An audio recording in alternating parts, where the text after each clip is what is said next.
अहमदाबादेत air India कंपनीचं विमान take off करताच अवघ्या 40 सेकंदात कोसळलं कसं असा प्रश्न विचारला जातो। तांत्रिक कारण की सॉफ्टवेअर बिघाड की पक्षी धडकला यासह अनेक शक्यता सध्या विमान अपघाताबाबत वर्तवल्या जातात। भारतासह जगभरातील तज्ञांनी या विमान अपघाताबाबत कोणती संभाव्य कारणे सांगितलेत पाहूया त्या स्पेशल रिपोर्टच्या माध्यमातून।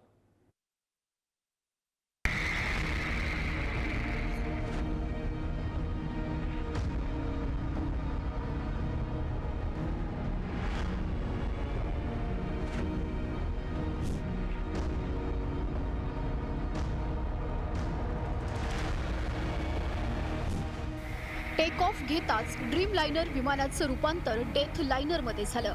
अवघ्या 40 सेकंदात विमान कोसळल्यानं अपघातामागील संभाव्य कारणांसंदर्भात विविध तर्कवितर्क लढवले जातात। विमानाचं नाक वर जाताना आणि नंतर खाली झुकताना दिसतंय। पायलटनं विमान वर उचलण्याचा प्रयत्न केला परंतु ते खाली पडत राहिलं। याचा अर्थ विमानाला पुरेशी उंची घेता आलेली नाही असं तज्ञांकडून सांगितलं जातंय। त्यामुळे दोन्ही इंजिन निकामी झाल्याची शक्यता वर्तवण्यात येते। तर कोणत्याही विमानासाठी टेक ऑफ आणि लँडिंग झोन सर्वात धोकादायक असतात। इंजिन मध्ये बिघाड, खराब हवामान आणि पक्षी धडकणं हे 3 मोठे धोके असतात। बोईंग विमानात 2 इंजिन असतात। एक इंजिन निकामी झाल्यास दुसरे इंजिन सुरक्षित लँडिंगसाठी पुरेसे शक्तिशाली असते। अपघातग्रस्त विमानाचं दोन्ही इंजिन निकामी झाल्याची शक्यता आहे। पक्षी धड़केमुळे दोनों इंजन बंद पड़ले असतील। पहला कारण है कि ये दोनों इंजन उसके फ्लेम आउट कर गए, राइट।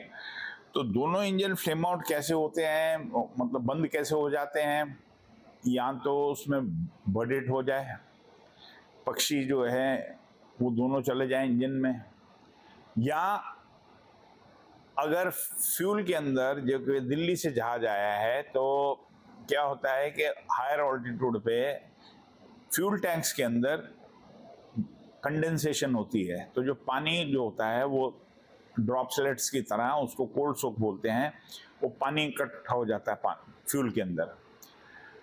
वो बहुत एक रिमोट पॉसिबिलिटी है कि वो अगर वाटर कंटेमिनेशन के साथ दोनों इंजन में चला गया तो दोनों इंजन फेल हो गए, वो एक पॉसिबिलिटी है। विमान हवेत झेपावल्यानंतर लगेचच वैमानिकानं हवाई वाहतूक नियंत्रण कक्षाला आपत्कालीन परिस्थितीची कल्पना दिली। मात्र एटीसीने त्यास प्रतिसाद देण्यापूर्वीच विमान जमिनीवर कोसळलं। त्यामुळे नादुरुस्त विमान उडवण्याचा निष्काळजीपणा झाला का, सॉफ्टवेअर किंवा तांत्रिक बिघाडामुळे अपघात झाला का, उड्डाणानंतर मानवी चूक घडली की पक्षी धडकला असे सवाल उपस्थित होतात। अशुद्ध इंधनामुळे फ्युएल मीटरिंग सिस्टीम मध्ये अडथळा निर्माण होऊ शकतो। इंजिन मध्ये पुरेशी पॉवर निर्माण झाली नसल्यानं इंजिन फेल होण्याची शक्यता। उड्डाणावेळी पंखाच्या मागील बाजूला असलेले हलणारे भाग पूर्णपणे उघडले नसावेत। विमानाला वर उचलणारी शक्ती तयार न होणं। गियर आप देखेंगे तो लैंडिंग गियर उसका नीचे ही है क्रैश तक। तो मेरे को लगता है गियर अब उन्होंने गियर ऊपर नहीं ली और 200-250 फीट के बीच में ऑटो पायलट को एंगेज किया जाता है। उसके जब ऑटो पायलट ऑन करने के बाद कैप्टन ने कॉल दिया होगा, गियर अप के उसने देखा होगा गियर तो नीचे ही है।